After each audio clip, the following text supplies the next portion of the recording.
ये खबर ऐसी है कि दिल पर अजीब बिजली सी गिरी है ये खबर सुन के।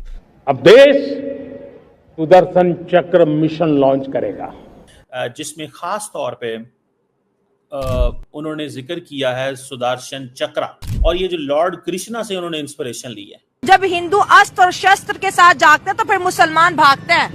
मगर ये मोदी जो है फिर भी रुकता नहीं है ना, रुकता नहीं है। जिसे कहते हैं ना Indian iron dome. Narendra Modi has urged India to move towards more self-reliance. Modi said everything from fertilizers to jet engines and EV batteries should be manufactured in India. जिस तरह इजराइल के पास आयरन डोम है, America के पास golden डोम है। भारतीय हुकूमत ने वज़ीर आला खैबर पख्तूनख्वा अली अमीन गंडापुर के बयान को फेटफ में बतौर सबूत जमा करा दिया है। अली अमीन गंडापुर ने इल्जाम लगाया था कि हम तालिबान को गिरफ्तार करते हैं लेकिन इदारे इन्हें रिहा कर देते हैं।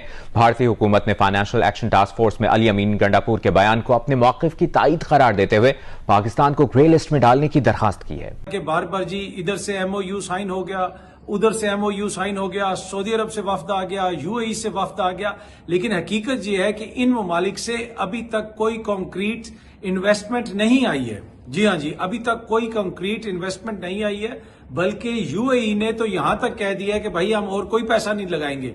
और भारत के अंदर भी एक तरह से एक इंटीग्रेटेड रॉकेट फोर्स बनाने की कवायद चल रही है। इंडिया जो है वो जो integrated air command and control system है वो उसने बेसिकली पाकिस्तान के मिसाइल्स को। तो दोस्तों, जब से पीएम मोदी ने लाल किले से सुदर्शन एयर डिफेंस सिस्टम का अनाउंसमेंट किया है तब से पाकिस्तान में आग लगी हुई है और पाकिस्तान का मीडिया लगातार इसी बारे में बात कर रहा है कि अभी जो भारत के पास एयर डिफेंस सिस्टम है उसको हम नहीं तोड़ पा रहे हैं, तो जब भारत के पास आयरन डोम जैसा सिस्टम बल्कि उससे भी advance air defence system Sudarshan हो जाएगा, उस स्थिति में पाकिस्तान क्या करेगा। दोस्तों, इस वक्त भारत के अंदर जो सबसे इंपॉर्टेंट चीज डिस्कस हो रही है वो प्राइम मिनिस्टर मोदी की स्पीच है, जिसमें खास तौर पे उन्होंने जिक्र किया है सुदर्शन चक्र। Now that is something very important. वो कहते हैं कि अब हमें अपने स्काइज को प्रोटेक्ट करना है। दैट इज इंडियाज वर्जन और इंडियन, जिसे कहते हैं ना इंडियन आयरन डोम। ठीक है जी।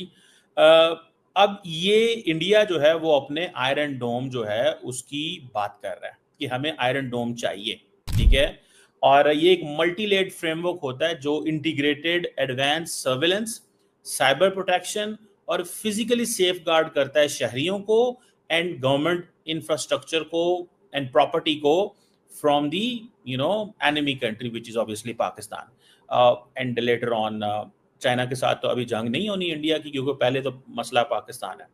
And the most important thing वो कह रहे हैं कि this is a defensive blanket. ठीक है, जिस तरह इजराइल के पास है ना आयरन डोम और अमेरिका के पास है golden dome. So understand that. So Prime Minister Modi is thinking in that domain कि हमें जिस तरह इजराइल के पास आयरन डोम है, अमेरिका के पास गोल्डन डोम है, या पैट्रियट आपने सुना होगा डिफेंस सिस्टम होते हैं, इसी तरह इंडिया कहता है कि इंडिया जो है वो जो integrated air command and control system है वो उसने बेसिकली पाकिस्तान के मिसाइल्स को रोका। ठीक है, और वो कहते हैं 100 घंटे ड्यूरिंग ऑपरेशन सिंदूर जो है वो इसके दौरान जो पाकिस्तान में अपने मिसाइल भेज रहा था वो नाकाम थे। अब ये जो जिसे वो कहते हैं ना ये जो सुदर्शन चक्र है, ठीक है जी, ये बेसिकली इसकी भी बड़ी इंपॉर्टेंस है। इसकी इंपॉर्टेंस ये है कि ये जो हिंदू मिथोलॉजी है और श्री कृष्णा जो है, ठीक है जी, वो ही बेसिकली शील्ड सन। ठीक है जी, वो सन से वो शील्ड करते हैं ताकि जो अब ये मैं बता रहा हूँ कि हिंदू मिथोलॉजी में है। ठीक है, सो वो कह रहे हैं कि जिस तरह हम जो श्री कृष्णा शील्ड करते थे इसी तरह नरेंद्र मोदी भी करेंगे, और ये कब होगा? 2035। सो ये पैगाम है कि मोदी साहब इज इन पावर टिल 2035। हमारे बहुत सारे भारत के मासूम लोगों को नहीं पता होगा, मैंने आपको पहले कितनी दफा कहा है। मैंने अगले दिन एक वीडियो बनाई थी, मैंने कहा था नरेंद्र मोदी 2029 तक भी हैं, 2034 तक भी हैं। ठीक है, उन्होंने रहना ही रहना है। Narendra Modi believes in legacy and that legacy जो है वो पाकिस्तान के हवाले से है। ठीक है।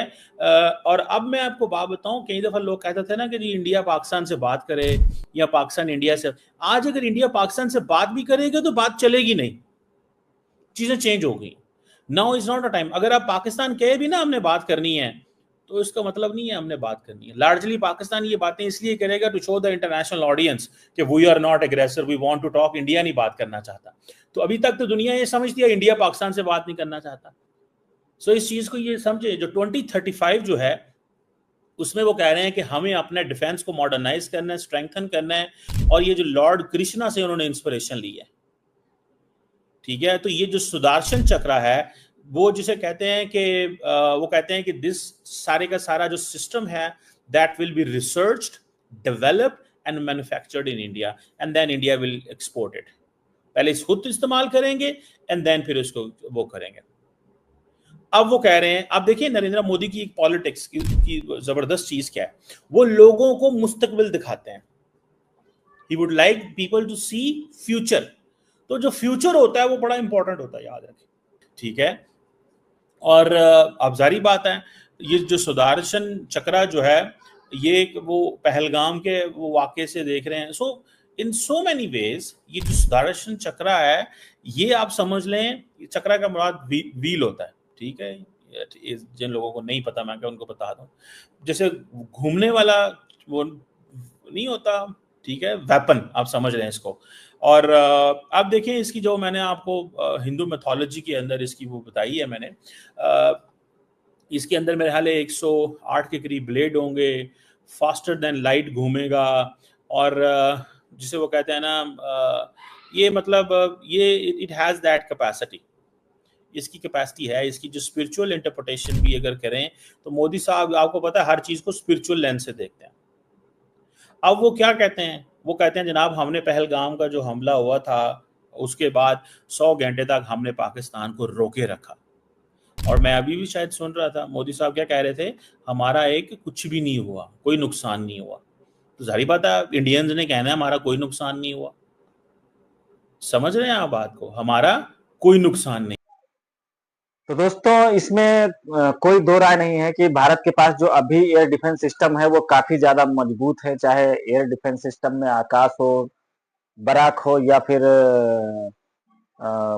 ये अपना आकाश बराक एयर 400, जो भी सिस्टम है ये सारे के सारे पाकिस्तान नहीं तोड़ पाया है। और इन्होंने हजार हजार मिसाइल लॉन्च करके, ड्रोन लॉन्च करके देख लिए, वो सारे के सारे जो है वो न्यूट्रलाइज किए गए ऑपरेशन सिंदूर के दौरान। तो जब भारत के पास इतना मजबूत एयर डिफेंस सिस्टम होगा, उस स्थिति में पाकिस्तान का क्या हाल होगा। और ये ना सिर्फ आने वाली मिसाइलों को रोकेगा, ये मिसाइल लॉन्च करके उस जगह को भी डिस्ट्रॉय करेगा जहां से मिसाइल लॉन्च की जाएगी। तो ये बहुत बड़ी उपलब्धि होगी भारत के लिए जब ये एयर डिफेंस सिस्टम आएगा सर्विस में। और इसके बारे में सिर्फ पाकिस्तान मीडिया नहीं है, बहुत सारे यूरोपियन कंट्रीज में भी बात चल रही है। इतनी ज्यादा चर्चा नहीं है इसकी, लेकिन चर्चा जरूर हो रही है क्योंकि लाल किले से ये बात बोली गई है। तो पूरे दुनिया ने इसको रिकॉग्नाइज किया है, और कहीं ना कहीं आने वाले टाइम में इसके ऊपर बहुत बड़ी डिबेट होगी पूरी दुनिया में, जब ये एयर डिफेंस सिस्टम एकदम सर्विस में आने की प्रोसेस में होगा, या फिर जब ये बन के रेडी हो जाएगा।